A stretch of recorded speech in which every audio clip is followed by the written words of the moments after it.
मंगलवार को supreme court ने आम आदमी पार्टी के सांसद संजय सिंह को जमानत दे दी है और दिल्ली सरकार की मंत्री आतिशी ने दावा किया कि बीजेपी आने वाले 2 महीनों में आपके 4 नेताओं को गिरफ्तार करने वाली है। केजरीवाल सरकार की मंत्री आतिशी ने मंगलवार को एक प्रेस कॉन्फ्रेंस में दावा किया कि बीजेपी ने उनके करीबी से संपर्क किया था और पार्टी में शामिल होने का ऑफर दिया था। आतिशी ने कहा कि उन्हें कहा गया कि अगर वो बीजेपी में शामिल नहीं हुई तो उन्हें 1 महीने में गिरफ्तार कर लिया जाएगा। इस बात में कितनी सच्चाई है और क्या है ये पूरा मामला, आइए जानते हैं।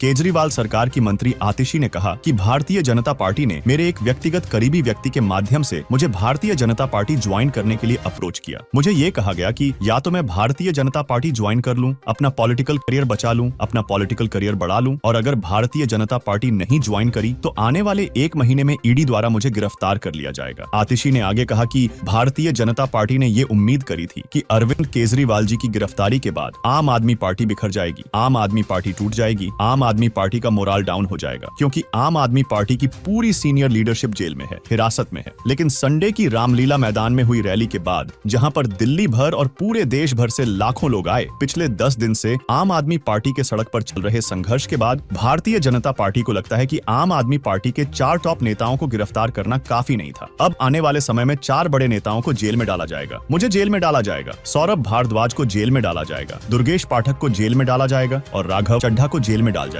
वही आपको बता दें, संजय सिंह दिल्ली की शराब नीति से जुड़े कथित घोटाले केस में गिरफ्तार किए गए थे। उन्हें दिनेश अरोड़ा की गवाही के आधार पर ईडी ने पिछले साल अक्टूबर में गिरफ्तार किया था। इस कथित घोटाले के केस में दिल्ली के पूर्व उप मुख्यमंत्री मनीष सिसोदिया पहले से जेल में है। हाल ही में दिल्ली के सीएम अरविंद केजरीवाल को भी इसी मामले में गिरफ्तार किया गया था। जस्टिस संजीव खन्ना ने कहा कि जमानत की शर्तें ट्रायल कोर्ट की ओर से तय की जाएंगी। कोर्ट में additional solicitor general SV Raju ने कहा कि ईडी के डायरेक्टर ने संजय सिंह को जमानत दिए जाने पर कोई आपत्ति नहीं जताई। वही भारतीय जनता पार्टी की दिल्ली इकाई के अध्यक्ष वीरेंद्र सचदेवा ने दिल्ली सरकार की मंत्री आतिशी के आरोपों पर प्रतिक्रिया दी है। उन्होंने मंगलवार को एक प्रेस कॉन्फ्रेंस में कहा, भाजपा न कोई ऑपरेशन लोटस चलाती है न चलाएगी। अगर आम आदमी पार्टी के नेता पार्टी छोड़ रहे हैं तो उसका कारण है कि वो केजरीवाल के झूठ के खेल को समझ रहे हैं। वीरेंद्र सचदेवा ने कहा कि आज आम आदमी पार्टी बौखलाई हुई है, घबराई हुई है। उनके नेता आतिशी हो या सौरभ भारद्वाज, उनके चेहरे उनकी आवाज दोनों दिखा रहे हैं कि जहां अरविंद केजरीवाल द्वारा अपने बयान में उन दोनों का नाम लेने हैं, वे निराश हैं और घबराए हुए हैं। वहीं पर आप नेता आतिशी के बयान पर केंद्रीय मंत्री अनुराग ठाकुर ने कहा, आपका आधार ही झूठ पर बना है। जिस रामलीला मैदान में इन्होंने कभी भ्रष्टाचार विरोधी रैली की थी, वहां सभी भ्रष्टाचारियों को इकट्ठा करके रैली की है। ये वही केजरीवाल हैं जो कहते थे कि जो भी इस कुर्सी पर बैठता है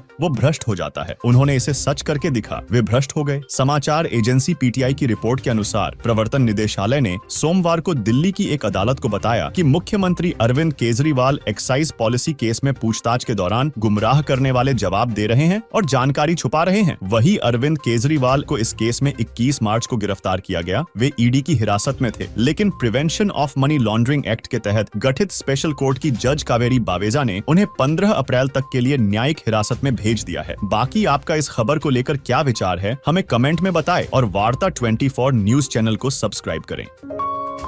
आप देख रहे हैं वार्ता 24।